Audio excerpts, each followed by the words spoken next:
ठीक आहे, आपण स्टार्ट करूयात. कालचं लेक्चर आपलं रेकॉर्डिंग झालं नव्हतं.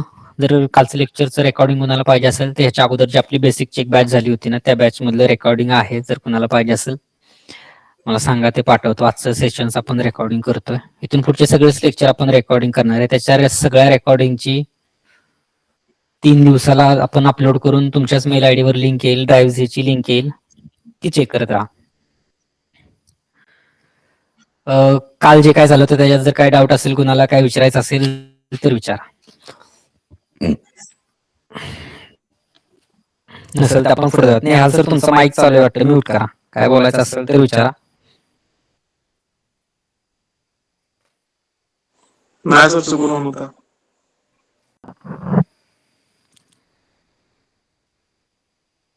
ठीक आहे. काल आपण बघितलं फॉरेक्स मार्केट काय आहे, कशा पद्धतीने काम करतं, ब्रोकर कशा पद्धतीने काम करतात, करन्सी कुठल्या कुठल्या आहेत, करन्सी पेअर काय आहेत, त्यातली बेस करन्सी काय आहे, कोट करन्सी काय आहे, तसं उदाहरण पण घेतले होते. 2-3 करन्सी बघितल्या. त्यानंतर आपण कमोडिटी मध्ये पण बघितलंय, गोल्ड मध्ये बघितलं. सेम तसं सिल्वरचं येतं. आता गोल्ड चांगलं करेक्शन मध्ये चांगलं गोल्ड पडतंय. चार्ट पण दाखवणार आहेत आपण, लाईव्ह ट्रेड पण करणार आहे, पण त्यावेळेस आपण पुढे जाऊ त्यावेळेस.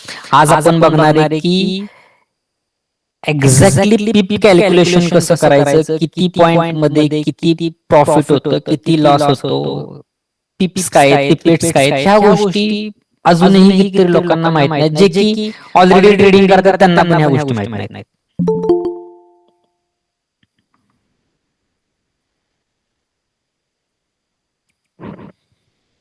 आणि सेम मेल आयडीने लॉग इन करत जा जो मला दिलाय. मीटिंग चालू असताना डिस्टर्ब होतं. ते लिंक ऑन करा, हे करा, हे सगळ्या गोष्टी आहेत. ठीक आहे, तर आज आपण जाऊयात की ज्या आपण मेजर करन्सी बघतो, ज्या ज्या मेजर करन्सी आहेत, टोटल 9 मेजर करन्सी आहेत. जसं आपण काल बघितलं, euro USD, JBP USD, USD JPY, USD CHF, ज्या करन्सीच्या मागे पुढे USD लागलेलं आहे, ओके, ती करन्सी तुमची मेजर करन्सी आहे. ओके, ह्यानंतर दुसऱ्या येतात क्रॉस करन्सी पेअर, किंवा त्याला आपण मायनर करन्सी म्हणतो. मायनर करन्सी मध्ये कुठल्या कुठल्या गोष्टी येतात, तर प्रत्येक करन्सी आपापसात एक्सचेंज होते. म्हणजे कुठली, तर जसं की युरो GBP, त्यानंतर युरो CHF, युरो CAD म्हणजे कॅड, कॅनडाची म्हणतो आपण त्याला, euro AUD Australian dollar, euro JPY.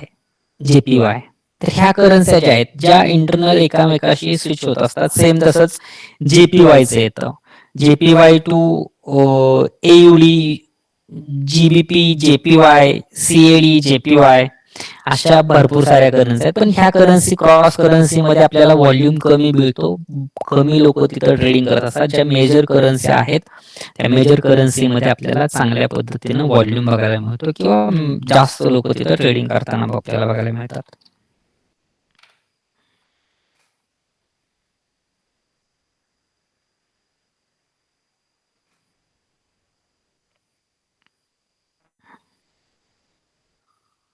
Okay, ह्या ज्या करन्सी दिसतात, ज्या करन्सीच्या मध्ये आपल्याला USD दिसत आहे, त्या करन्सी आपल्याला मेजर करन्सी मध्ये येतात.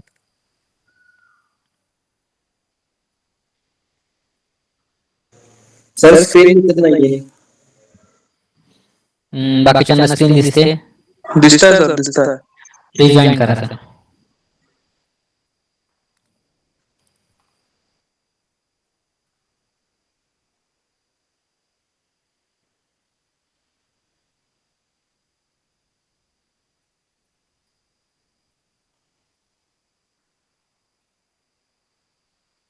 नेक्स्ट टाइम ह्या सगळ्या गोष्टीची PPT करून ठेवणार आहे. आता एवढा वेळ पण नव्हता की ते एडिट करत बसा ह्या सगळ्या गोष्टी. ठीक आहे, इथं हा चार्ट दिसतोय आपल्याला, क्रॉस करन्सी किंवा त्याला आपण मायनर करन्सी म्हणतो.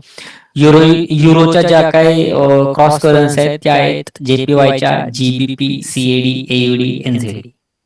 ओके, आणि ज्या मेजर करन्सी ज्या बघतो आपण ते ह्या 9 करन्सी मेजर आहेत. ओके, युरो हा कुठला आहे तर लंडनचा आहे. ओके, त्यानंतर जीबीपी आपल्याला युनायटेड किंगडमचा आहे.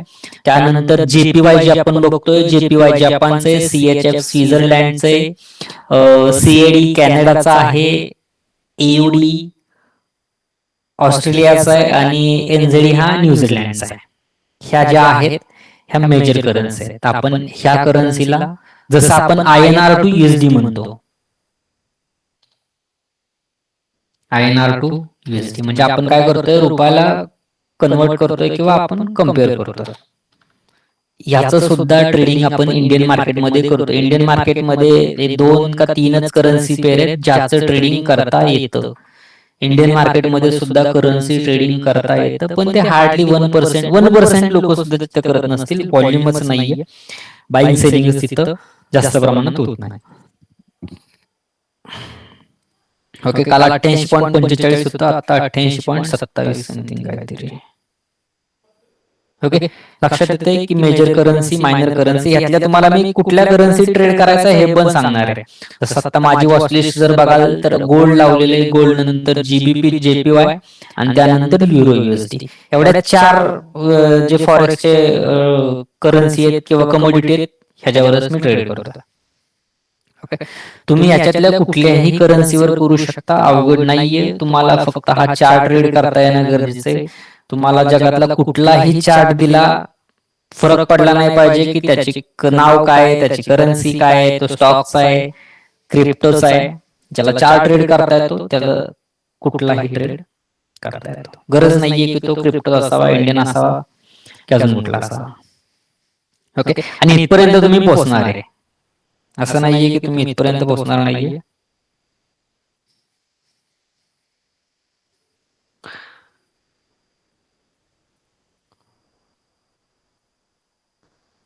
दोन मिनिटं, काय लोकांना अजून काय म्हणतात, लिंक नाही आली.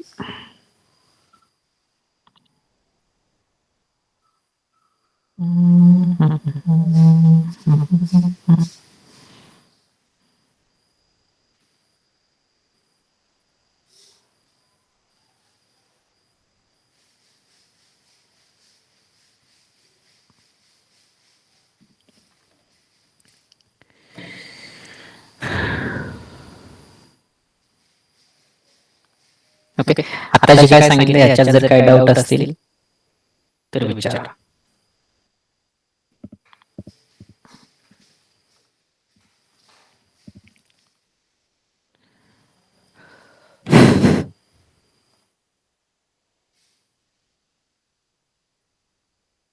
ओके, आता आपण पुढच्या टॉपिककडे जाऊया. ज्यावेळेस आपण कालच आपण यातले जे काही प्लेयर आहेत, म्हणजे ह्यामध्ये कोण कोण प्लेयर राहतात, बँक राहतात, हेज फंड राहतात, रिटेलर्स राहतात, ह्या सगळ्या गोष्टी आपण काल बघितलेल्या आहेत. आता प्राइसची टर्मोलॉजी बघूयात. म्हणजे प्राइस मध्ये ह्यामध्ये कुठल्या कुठल्या गोष्टी येतात, जसं आपण बघतो spot price, Beed price, ask price आणि स्प्रेड, ह्या गोष्टी आपण बघतो. ज्यावेळेस तुम्ही ट्रेड करायला जाता तर ह्या 3 गोष्टी मेजरली तुम्हाला सापडतात, एक स्पॉट प्राइस, आस्क आणि बीड प्राइस आणि स्प्रेड. त्या ह्या गोष्टी चार्टवर कशा दिसतात, ऍप्लिकेशन मध्ये कशा दिसतात आणि ह्या गोष्टी समजून घेऊयात की ह्या काय आहेत. आपण पहिल्यांदा बघूयात आस्क आणि बीड. आस्क प्राइस आणि बीड प्राइस म्हणजे काय, तर बायर आणि सेलर. ओके, बीड लावणे म्हणजे काय, तर आपण सेल प्राइस बघतो. आस्क म्हणजे काय, तर आपण बायर. ज्यावेळेस आपण म्हणतो ना बीड लावली म्हणजे आपण बोली लावत असतो, राईट. तर हा प्राइस मधला डिफरन्स राहतो. ज्यावेळेस तुम्ही, मी आता थोड्या वेळात MT5च्या पोर्टलवर जाईन ना, त्यावेळेस दाखवेन की 2 लाईन आपल्याला दिसतात. कायम ज्यावेळेस आपण कुठलाही करन्सी पेअर बघतो किंवा कुठलीही कमोडिटी बघतो, त्यामध्ये 2 लाईन दिसत असतात. एक ती जी 2 लाईन असतात ना, ती आस्क आणि बीडची जी 2 लाईन आहे, आणि ह्या 2 लाईन मधला जो गॅप आहे ना, ह्या 2 लाईन मध्ये जो गॅप असतो त्याला आपण स्प्रेड म्हणत असतो. ह्या 2 लाईन मध्ये स्प्रेड म्हणत असतो. मग हा स्प्रेड काय, ज्या ज्या वेळेस आपण बाय करतो, ज्या ज्या वेळेस आपण बाय करणार आहे, इथं एक्स अमाऊंट असेल, इथं वाय अमाऊंट असेल, पकडून चला. मार्केट आता करंटली स्पॉट प्राइसला इथं उभं आहे, स्पॉट प्राइसला आता करंटली इथं उभं आहे. चालूचं उदाहरण घेऊया. स्पॉट प्राइसला आता मार्केट 94, 44, 45.21 ला उभं आहे. आणि आस्क आणि बीड प्राइस ह्याच्यामध्ये 20चा 30चा गॅप असतो. हा 20-30 काय, तर 20-30 सेंट राहतो. जसं आपण 1 रुपया म्हणतो, 1 रुपये, आणि 1 रुपया जर आपण डिवाइड करतो तर 10 पैसे, 20 पैसे, 30 पैसे, 40 पैसे, 50 पैसे, 90 + 10 असे 100 पैसे झाल्यानंतर काय होतं? 1 रुपया होतो. सेम तसंच $1 होण्यासाठी आपण इथं पैसे म्हणतो, इथं सेंट म्हणतो आपण. 10 cent, 20 cent, 30 cent, 40 cent, 90 cent, 100 cent चा $1. ओके, तर हा 10, 20, 30, 40, 50, 100 सेंट पर्यंत वेगवेगळ्या करन्सीत वेगवेगळा स्प्रेड आपल्याला बघायला भेटतो. हा स्प्रेड काय, ज्यावेळेस तुम्ही बाय करता ना त्यावेळेस ही जी वरची लाईन आहे चार्ट मोबाईल ऍप्लिकेशन मध्ये गेल्यानंतर ही गोष्ट अजून चांगल्या पद्धतीने समजेल, डबल रिपीट होईल. जी वरची लाईन आहे तुमची बाईंग पोझिशन पडते ना ती ह्या लाईनला पडते, आणि ही जी खालची लाईन आहे ही लाईन ज्यावेळेस ही लाईन क्रॉस करेल त्यावेळेस तुम्हाला ऍक्च्युली प्रॉफिट दिसायला सुरुवात होतं. बऱ्याच लोकांना प्रश्न पडतो, मी बाय केले आणि प्राइस इथं गेलीच नाही तरी सुद्धा माझी ऑर्डर वर पडते. जर तुम्ही सेल करत असाल, सेल करताना तुम्ही इथं प्राइस आहे तर तुमची सेलची ऑर्डर ऍक्च्युली हिथं मध्ये प्लेस होते. हिथं सेल झाल्यानंतर ही जी वरची लाईन आहे ती याच्या खाली आल्यानंतर तुमचं प्रॉफिट दिसायला सुरुवात होतं. आणि ही सगळीकडे राहते, फॉरेक्स मध्ये हे राहतच राहत. हा स्प्रेड काय, हा स्प्रेड म्हणजे एलपीचा आणि ब्रोकरचा चार्ज राहतो. आता ह्यात एलपी ही गोष्ट तुम्ही नवीन ऐकली असेल, ही छोटी गोष्ट ही तुम्हाला क्लिअर करतो. एलपी म्हणजे लिक्विडिटी प्रोव्हायडर. आपण कुठलीही ऑर्डर ज्यावेळेस ब्रोकरकडे देत असतो, कंपॅरिझन करतो. इंडियन मार्केटमध्ये ज्यावेळेस तुम्ही एखादा ट्रेड करता त्यावेळेस आपण जर एखादी गोष्ट बाय करतोय तर आपल्याला कोणीतरी ती सेल केली आहे. सेल केली आहे म्हणजे त्यांनी आपल्याला आपल्या घरी येऊन सेल केली आहे का? तर नाही, त्यांनी आपल्याला एक्सचेंज थ्रू सेल केली. एक्सचेंज काय आहेत, आपल्याला इंडियन मार्केटमध्ये एनएससी आणि बीएससी हे 2 एक्सचेंज आहेत. थोडक्यात गव्हर्नमेंटची 2 दुकान आहेत.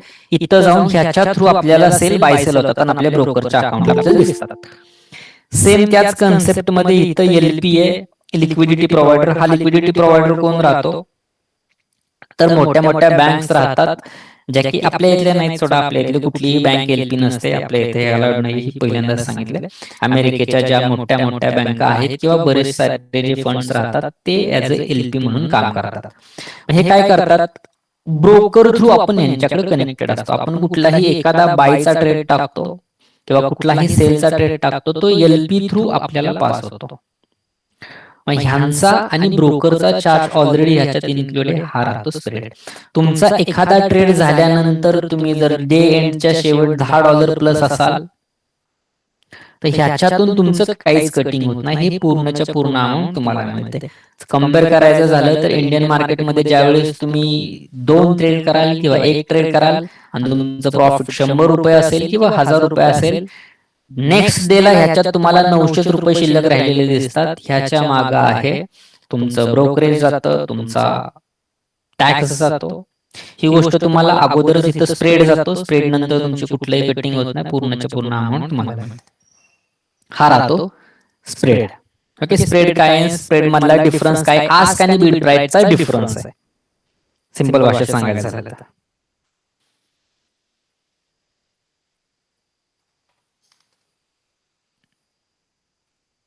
ओके, ह्याच्यामध्ये जर काही डाऊट असेल तर विचारा.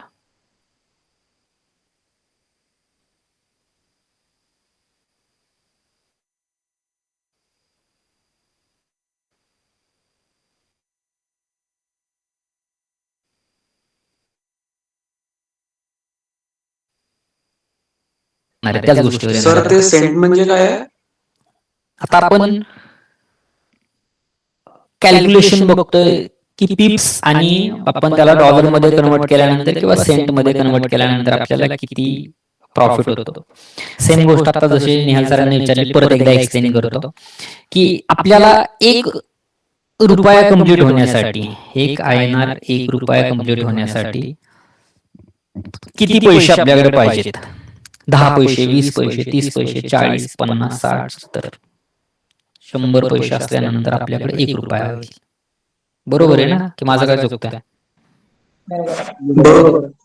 सेम तसंच $1 पूर्ण होण्यासाठी आपण जसं पैसे म्हणतो तसं इथं आपण सेंट म्हणतो. 10 सेंट, 20 सेंट, 30 सेंट, 40, 50, 60, 100 $1.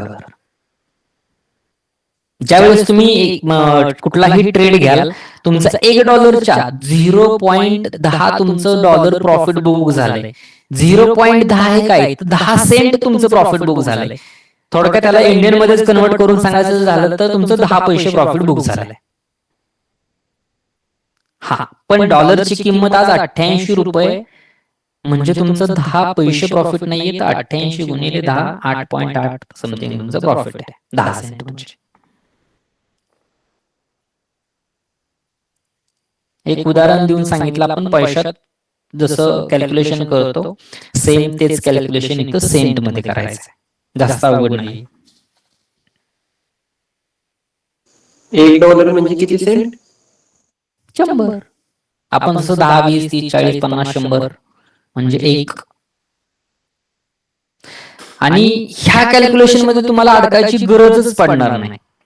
कशी गरज पडणार नाही? ज्यावेळेस तुम्ही ट्रेड करायला उतराल त्यावेळेस तुम्हाला डॉलरवर कॅल्क्युलेशन करायचं आणि पिप्सवर कॅल्क्युलेशन करायचंय. पिप्स काय गोष्ट ही पुढे सांगणार आहे. ओके. सेंट काय, जसं आपल्या इथलं 10 पैसे, 20 पैसे, 30 पैसे, तसंच इथं सेंट म्हणून म्हणलं जातं. तसं काही गोष्टीला आपल्या इकडे वेगळी नाव आहेत, तिकडे वेगळी नाव आहेत. जसं आपण INR म्हणतो तसं इथे USD म्हणतात. सेम त्याच पद्धतीनं आपण पैसे म्हणतो, इथे USD म्हणतो. 10 पैसे, 20 पैसे, तसं इथं सेंट म्हणून म्हणतात.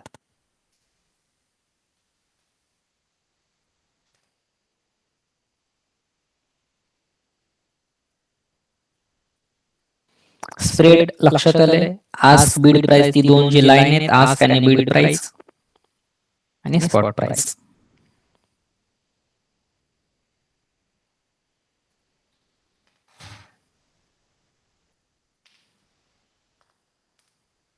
याच्यात जर काय डाऊट असेल कोणाला तर विचारा, नाही तर आपण पिप्स कडे जाऊयात.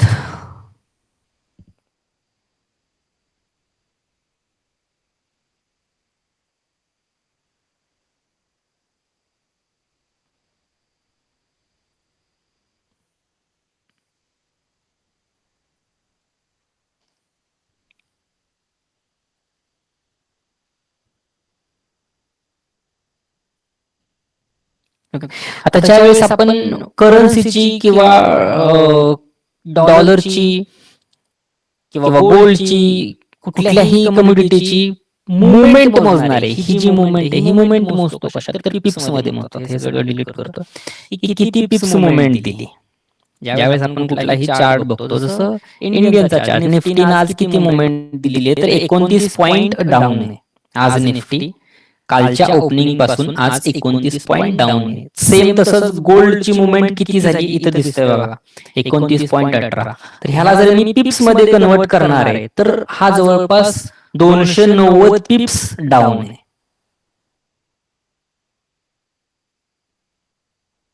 तीनशे पिप्स डाऊन आहे. 30 पॉइंट म्हणजे 300 पिप्स. आता ह्याचं कॅल्क्युलेशन युरो USDचं कॅल्क्युलेशन करायला अवघड जाईल. 0.00134 हे कॅल्क्युलेशन अवघड जातं. गोल्डचं कॅल्क्युलेशन सोपं आहे करण्यासाठी, पिप्स मोजण्यासाठी. डायरेक्टली तुम्हाला चार्टवर समजून सांगतोय. पहिल्यांदा इथंच सांगून इथं सांगण्यापेक्षा डायरेक्टली चार्टवर सांगतो. 2, 3, 4 वेळा सांगतो जोपर्यंत तुम्हाला समजत नाही. गोल्डचं कॅल्क्युलेशन पहिल्यांदा सांगतो, त्यानंतर थोड्याशा अवघड करन्सी आहेत ज्या पॉइंट डेसिमल मध्ये येतात ते समजून सांगतो. पहिल्यांदा सोपं जाऊया. आता जे गोल्ड आपण जे ह्याच्यात जे पिप्स मोजणार आहे ते कसे पिप्स मोजायचे, इथं मोजायला सोपं आहे. इथं ज्या वेळेस आपल्याला हा मागचा पॉइंट दिसतोय ना 39, 49.75 चालू आहे, हा तसा 75 वरून 50, 75 होईल. म्हणजे किती मुवमेंट झाली, पूर्ण $1 मुवमेंट झाली. इथं दाखवतो, इथपासून ते इथपर्यंत मुवमेंट, 1 पॉइंटची मुवमेंट, $1ची मुवमेंट म्हणजे 10 पिप्सची मुवमेंट झाली. 10 पिप्स.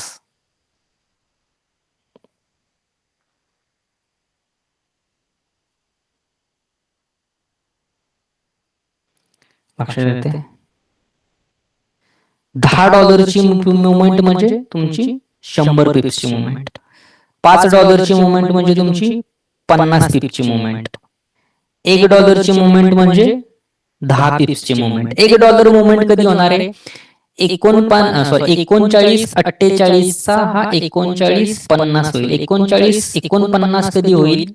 ज्यावेळेस हे 44 मागचा पॉइंट 44 आहे, हा 45, 47, 48, 99 आणि 100 होईल. जसा गाडीचा स्पीडोमीटर हा जातो पुढे जातो, 9 पासून परत 0 येतो, 0 झाल्यानंतर पुढचा आकडा चेंज होतो.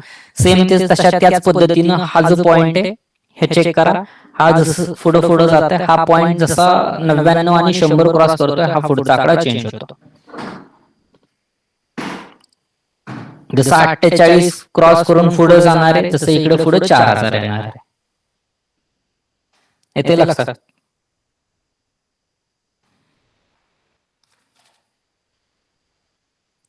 सेम तशीच आज मुवमेंट किती झाली तर गोल्ड डाऊन साइडला किती आलंय? $32. $32 म्हणजे किती? तर 320 पिपची तुमची मुवमेंट आहे डाऊन साइडला.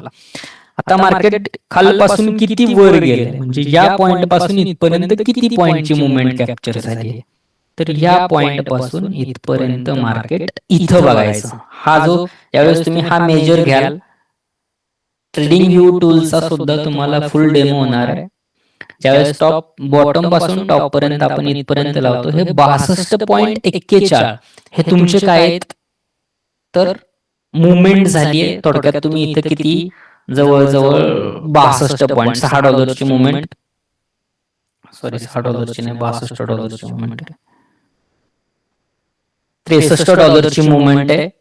630 पिप्स इथे कॅप्चर झाले. इथे लक्षात?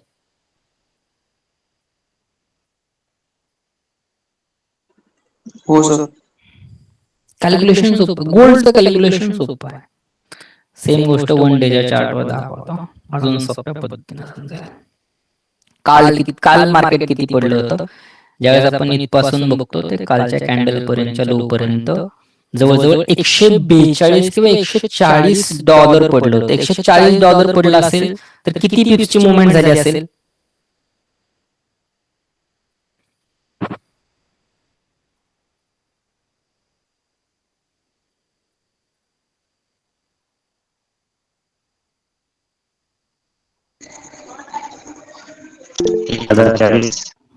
$1400 पिप्सची.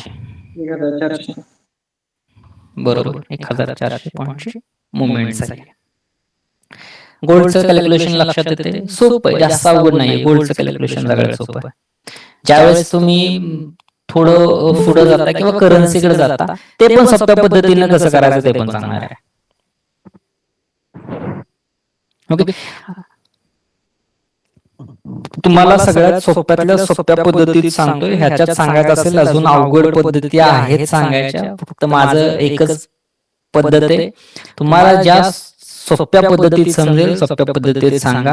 एक फंडा आहे, प्रत्येक वेळेस लेक्चरमध्ये म्हणतो, मी इथं तुम्हाला इम्प्रेस करायला आलेलो नाहीये.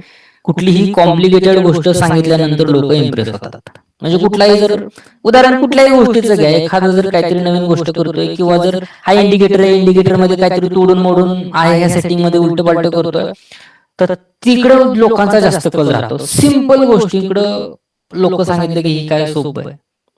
जेवढ्या सोप्या गोष्टी मी तुम्हाला देईन तेवढ्या तुम्हाला समजतील. मला तुम्हाला इम्प्रेस करायचं नाहीये, कॉम्प्लिकेटेड गोष्टी सांगून सांगता येतील असं नाहीये की सांगता येणार नाही, पण तुम्हाला इम्प्रेस करून ना तुम्ही मला 10,000 फी देणार आहे किंवा 20,000 फी देणार आहे, आणि ती मला तुमच्याकडून नको आहे, पहिली गोष्ट. त्यामुळे इथं मी तुम्हाला इम्प्रेस करणार नाही. जेवढ्या सोप्या पद्धतीत मला सांगता येईल तेवढ्या सोप्या पद्धतीत तुम्हाला सांगणार आहे, आणि ते तुमच्या कामाला येईल. महत्वाचा मुद्दा. ओके, त्यानंतर आपण जीबीपी जेपीवाय सगळ्यात चांगली मुवमेंट असते तेच तुम्हाला दाखवतं. शक्यतो ह्याच्यावरच ट्रेड करायचा ट्राय करा. आता इथं जे मेजर दिसतंय, ह्या मेजर घेतल्यानंतर सपोज आपण इथनं ही मुवमेंट चेक करूया. इथपासून इथं आल्यानंतर आपल्याला इथं मुवमेंट किती पॉईंटची झाली हे दिसतं. टाइम फ्रेमवर जातो.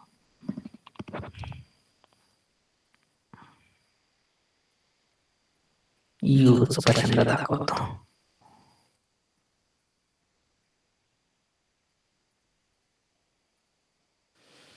युरो युएसडी मध्ये ज्यावेळेस तुम्ही इथपासून इथपर्यंत जाता त्यावेळेस ही मुवमेंट किती पॉईंटची हे कसं मोजणार? ज्यावेळेस आता ह्याची मुवमेंट आपण डॉलर मध्ये किंवा गोल्ड मध्ये बघत होतो त्यावेळेस इथं बघत होतो. आता इथं बघत असताना ह्या स्केलच्या लास्ट पॉइंटला दिसते ना 33, तर ही आपल्याला मुवमेंट $3ची मुवमेंट आहे. म्हणजे ज्यावेळेस तुम्ही इथं 0.01 आपण लॉट साईज पुढे बघणार आहे, एखादा बायचा ट्रेड टाकाल तर इथं जाईपर्यंत तुमची ती मुवमेंट 33 पिपची झाली.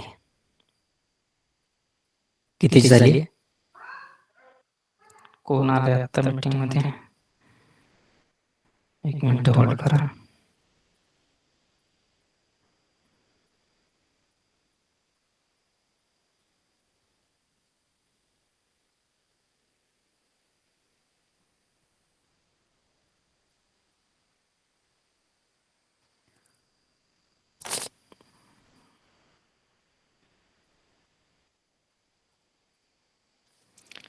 कोण येतो नुजा?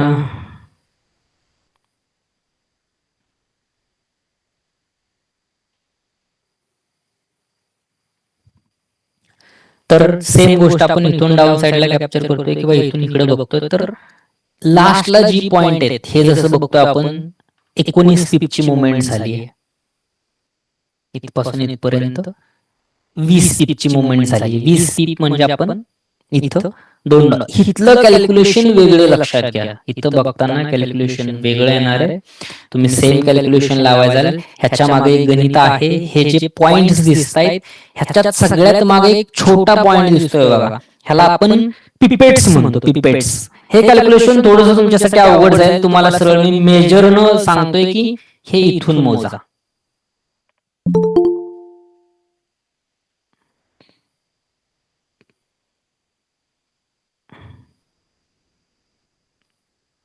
आणि तुमच्यातलं लिंक जर कुणाला कोण पाठवत असेल ना तर तसं करू नका. उद्यापासून फक्त जेवढ्या तुम्हाला मेल आयडीला लिंक येईल तेवढी जॉईन करा. असं डिस्टर्ब होतंय मधून अजून कोण जॉईन करायला येतात. आता सुद्धा मी डिनाय करतोय तरी 2-3 वेळा जॉईन व्हायचं 2-3 लोक ट्राय करतायत. हा तर तुम्हाला काय सांगतो, सोप्या पद्धतीनं सांगतोय. ह्या कॅल्क्युलेशनवर सुद्धा सांगता येतं, असं नाहीये की सांगता येत नाही, पण तुमच्यासाठी ते अवघड जाईल की हे कॅल्क्युलेशन काय शिकवलं ह्यानी. पिपेट्स इथनं 3 पॉईंट मोजायचे, हा डेसिमल आहे तो हा आपण पिप्स म्हणून कॅल्क्युलेट करायचं. ठीक आहे, ह्या गोष्टी तुम्हाला मी अवघड गोष्टी ढकलणार नाहीये किंवा तुम्हाला कॅल्क्युलेशन करायला लावणार नाहीये. सेम गोष्ट मला अनुभव कधी आला, ज्यावेळेस मी इंडियन मार्केटमध्ये लोकांना ऑप्शन्सच्या ग्रीक्स बद्दल सांगत होतो की त्या गोष्टीकडे जाऊ नका, त्या गोष्टी करू नका, त्याचा डेल्टा गामा थिटा मोजू नका. जी गोष्ट मोजू नका सांगितली लोक तिथंच उड्या मारल्या. मी सांगतोय कारण की मी ती आपटून झालेले, सगळं करून झालेले, सोपी पद्धत जी आहे ती तुम्हाला देतो.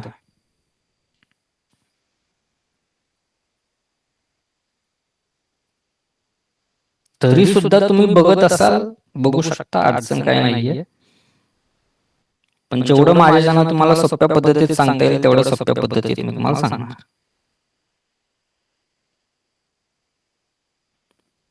ठीक आहे, सेम गोष्ट आपण जीबीपी जेपीवाय मध्ये जाऊयात. जीबीपी जेपीवाय मध्ये आपण या टॉप पासून या बॉटम पर्यंत घेऊ.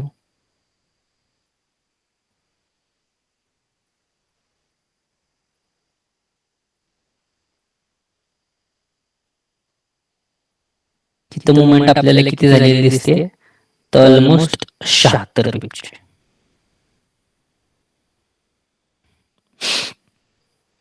ओके,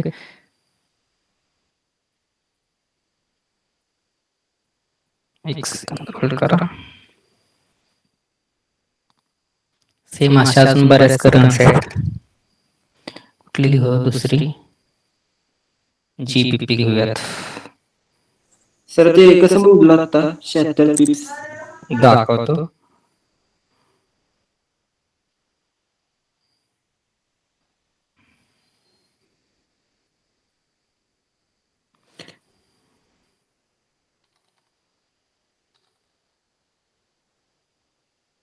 आता ज्यावेळेस तुम्ही हा चार्ट लावाल ना तर त्यावेळेस तुम्हाला बऱ्याच वेळा ओंडा दिसेल, एफएक्स दिसेल, फॉरेक्स.com दिसेल. हे जे सगळे दिसतात ना ते वेगवेगळ्या ब्रोकरचे चार्ट आहेत. आपण कुठला वापरणार आहे तर 2 चार्ट मेजरली आपण घेतो. एक तर ओंडाचा घेतो आणि फॉरेक्स फॉर्मचा घेतो. ओंडाचा आणि फॉरेक्स कॉमचा.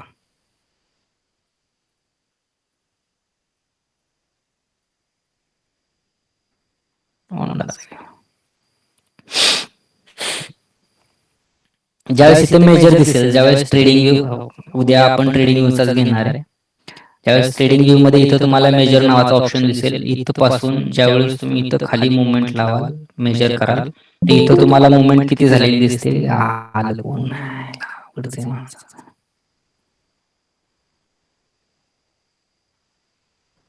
ज्यावेळेस तुम्ही इथून इथपर्यंत लावाल तर ही जी मुवमेंट झाली ही किती झाली, जवळजवळ ऑलमोस्ट 80 पिपची झाली, 79 पिपची झाली. ज्यावेळेस तुम्ही इथनं 0.01 ऑर्डर लावाल आणि ती मुवमेंट इथपर्यंत येईल तर तुम्हाला प्रॉफिट किती होईल, जवळजवळ $8. ओके, ही गोष्ट का सांगतोय, ज्यावेळेस तुम्हाला स्टॉप लॉस लावायची वेळ येईल, तुम्हाला स्टॉप लॉस किती पिप्स आहे, किती डॉलर्स आहे हे तुम्हाला समजलं पाहिजे. इथनं इथपर्यंत लावतोय आपण म्हणजे जवळजवळ ऑलमोस्ट $8 होत आहेत. 80 पिप म्हणजे त्याला $8 स्टॉप लॉस होतो. लक्षात येते ना मी जे काय सांगतोय ते. पिप्सचं कॅल्क्युलेशन हे महत्वाचं लक्षात घ्या. ज्यावेळेस तुम्ही करन्सीमध्ये जाल आणि करन्सीमध्ये कुठलाही ट्रेड कराल त्यावेळेस ह्या गोष्टी महत्वाच्या आहेत.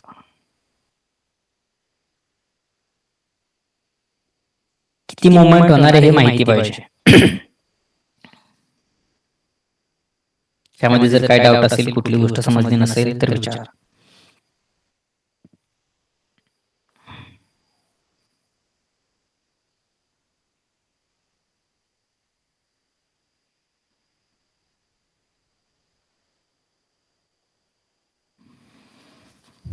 पिप्स कॅल्क्युलेशन समजते, पिप्स काय आहेत.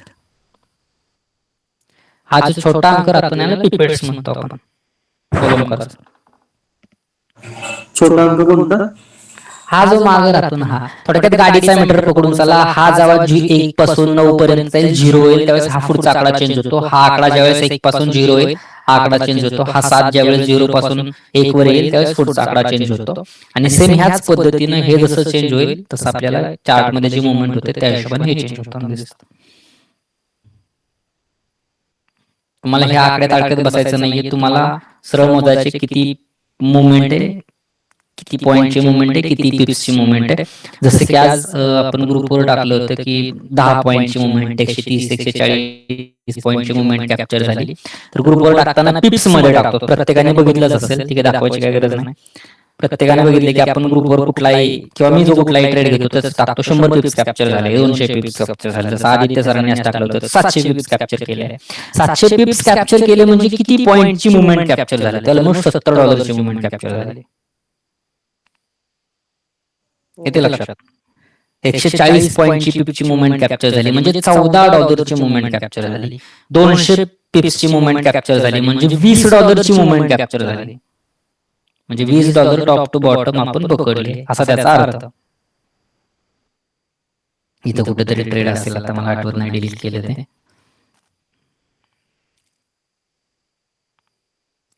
तर ह्या पद्धतीने आपण कॅल्क्युलेशन घेतो.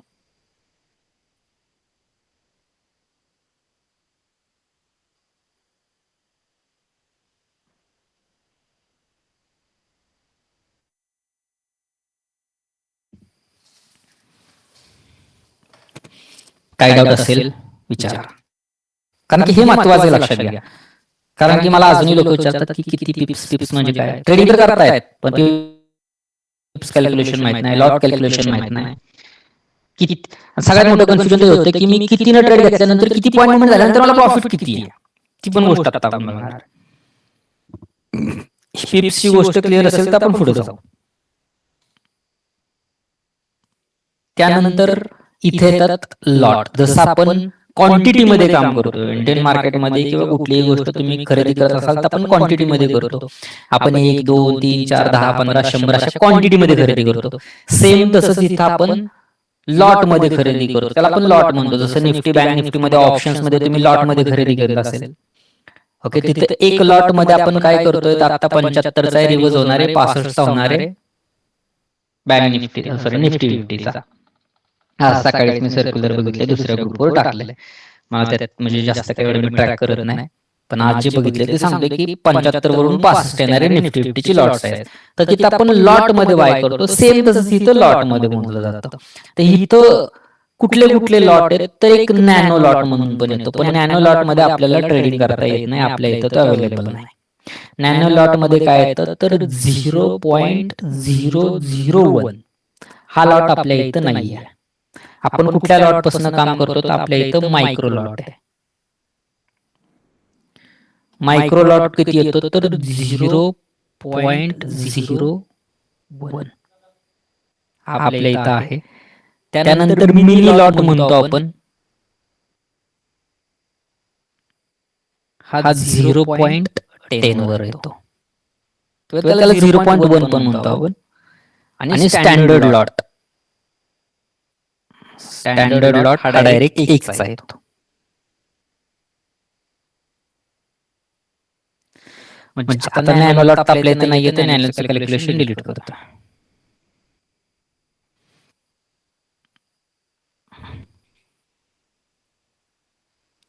आता ज्यावेळेस आपण उदाहरण गोल्डचं घेऊया, आपण गोल्ड मध्ये काम करतो, तर उदाहरण गोल्डचं घेऊयात. जर आपण 39 आता 55 56च्या आसपास, 39 55 वर आता मार्केट 0.00 करूयात कॅल्क्युलेशन साठी.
आवाज येत नाहीये सर. सर आवाज नाही येत आहे.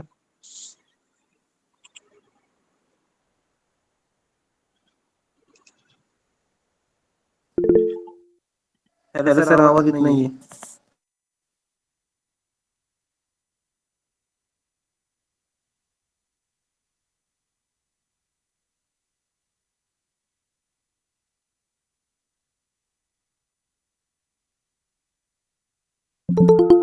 आवाज नाही येत.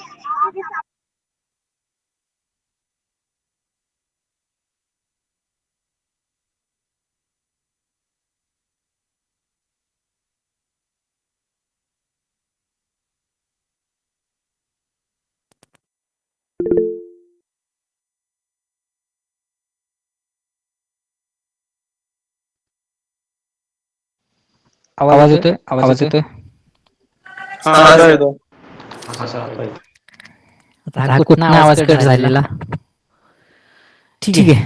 जर आपण 0.01 बघत होतो, सेम गोष्ट जर आपण 0.10 न $1 मुवमेंट कॅप्चर करतोय, $10 प्रॉफिट होणार आहे. सेम जर आपण आता इथं $2 मुवमेंट कॅप्चर केली, 55, 56, 57 वर मार्केट गेले, आता 59 वर गेले, 57 वर जात आहे, तर आपण 0.01 नसेल तर $2 मुवमेंट कॅप्चर होणार आहे, $2 प्रॉफिट होणार आहे. Movement $2 capture, $2 profit. तीच जर ऑर्डर स्टँडर्ड 1 नसेल तर आपल्याला $200 प्रॉफिट होणार आहे.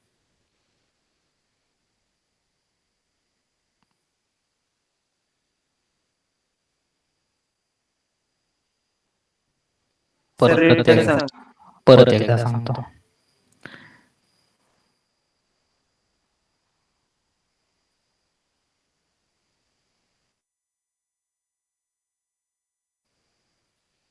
ठीक आहे. आपण जर 0.01 एक ट्रेड टाकलाय आणि जर मार्केटची मुवमेंट जर $2 झाली आहे, मार्केटची मुवमेंट $2 झाली तर प्रॉफिट $2 होणार आहे. 0.1 किंवा 0.10 ची मुवमेंट असेल तर $20 प्रॉफिट होणार आहे. आणि तो जर स्टँडर्ड 1 नसेल, स्टँडर्ड 1 नसेल तर आपल्याला डायरेक्टली $200 प्रॉफिट होणार आहे. सेम याच्या मधले लॉट करा. इथं जर तुम्ही 5 घेतले तर 10चा होणार आहे. किती पॉइंटची मुवमेंट तुम्हाला कॅच करता येते त्यावर डिपेंड आहे. सेम हेच कॅल्क्युलेशन तुम्ही युरो मध्ये करायचे तर तुम्हाला पिप्स मध्ये मोजायचे, किती पिप्स मुवमेंट झाली आणि तुम्ही किती लॉट घेतले. ह्यासाठी तुम्हाला अगोदर पिप्स सांगितलं आणि त्यानंतर लॉटचं कॅल्क्युलेशन सांगतोय. इथं ज्यावेळेस आपण $2 कॅप्चर म्हणतोय त्यावेळेस आपण 20 पिपची मुवमेंट कॅप्चर केली आहे. त्यामुळे मोजताना पिप्स मध्ये मोजा. ते सोप्या पद्धतीत कसे मोजायचे हे पण दाखवले.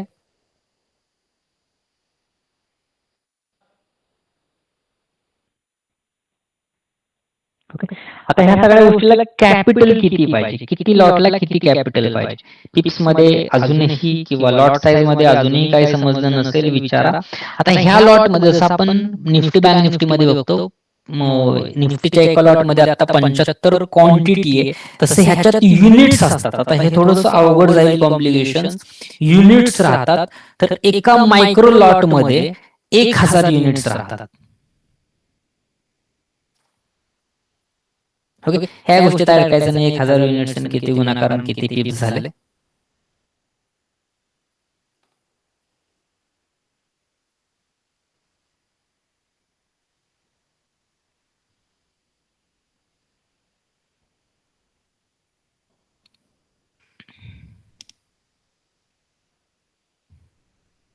काय विचारायचंय कोणाला?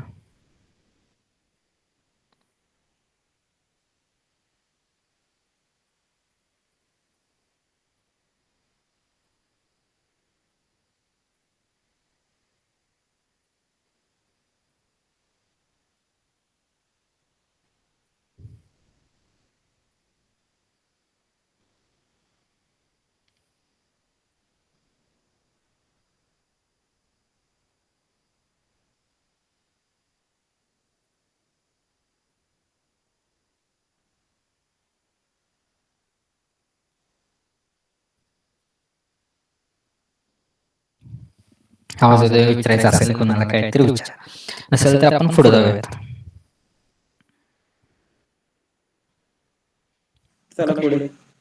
जर आपण एक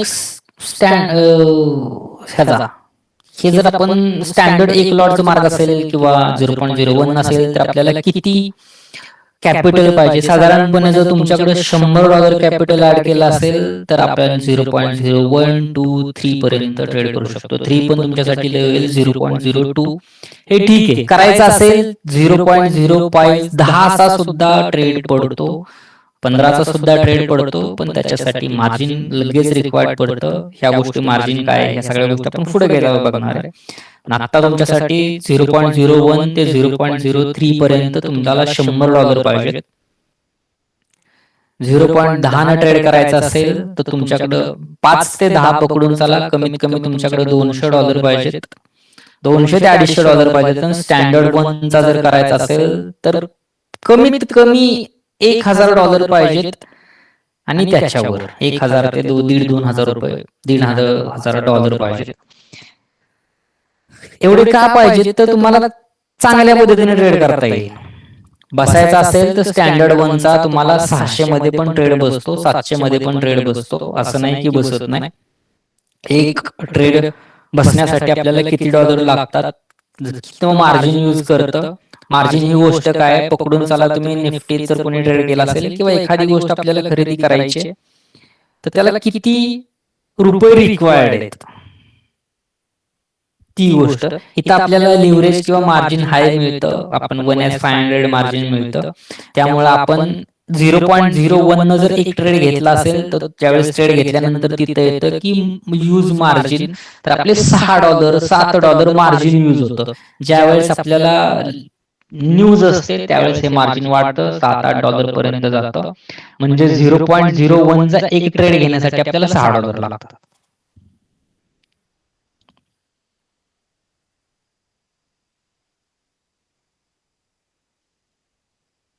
इथपर्यंत काय समजलं नसेल, काय अडचण असेल तर विचारा. आता याचं आपल्याला हे झालं डॉलरमध्ये बघितलं, याचं रुपयामध्ये किती प्रॉफिट होणार आहे ही एक गोष्ट मला बऱ्याच जणांनी प्रश्न विचारलाय. तरी इथं ते आता अजून चांगल्या सोप्या पद्धतीत सांगायचा ट्राय करतो की मला परत ते तुम्हाला सांगायला लागू नाही. 0.01 न जर एक ट्रेड घेतलाय आणि तुम्हाला जर $1 मुवमेंट कॅप्चर करता आली आणि तुमचा $1 प्रॉफिट झालाय, तर आता जो डॉलरचा रेट आहे, मग सपोज तुम्हाला विड्रॉल 88 रुपयाने मिळतं, तर तुमचा $1 प्रॉफिट म्हणजे तुमचं 88 रुपये प्रॉफिट झालंय.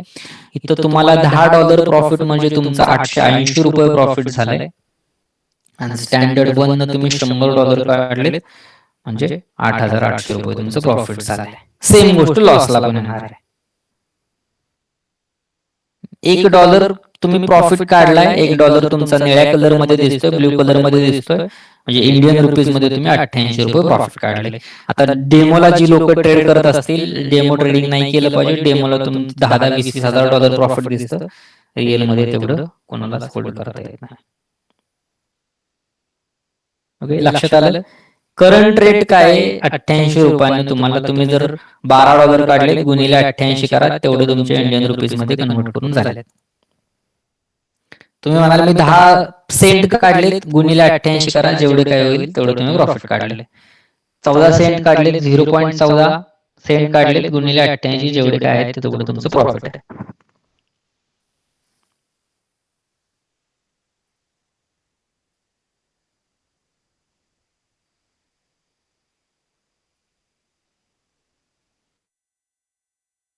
किंवा लॉस जे काय होईल ते प्रॉफिट होईल, लॉस होईल. आता मला फक्त प्रॉफिटच्या गोष्टी सांगतोय. अजून कोणाला काय विचारायचं आहे? लॉट साईज बद्दल काय विचारायचं आहे?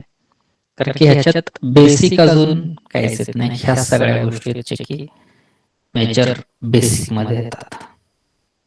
आता इथून पुढं ट्रेडिंग सेशन्स वगैरे येतात. ह्या सगळ्या आपल्या स्ट्रॅटेजीचा भाग आहे. ह्या सगळ्या गोष्टी आपण पुढे बघणार आहे. हे ऍप्लिकेशनचा डेमो असणारे मार्केट ऑर्डर, लिमिट ऑर्डर काय, ह्या सगळ्या गोष्टी त्यात येतात.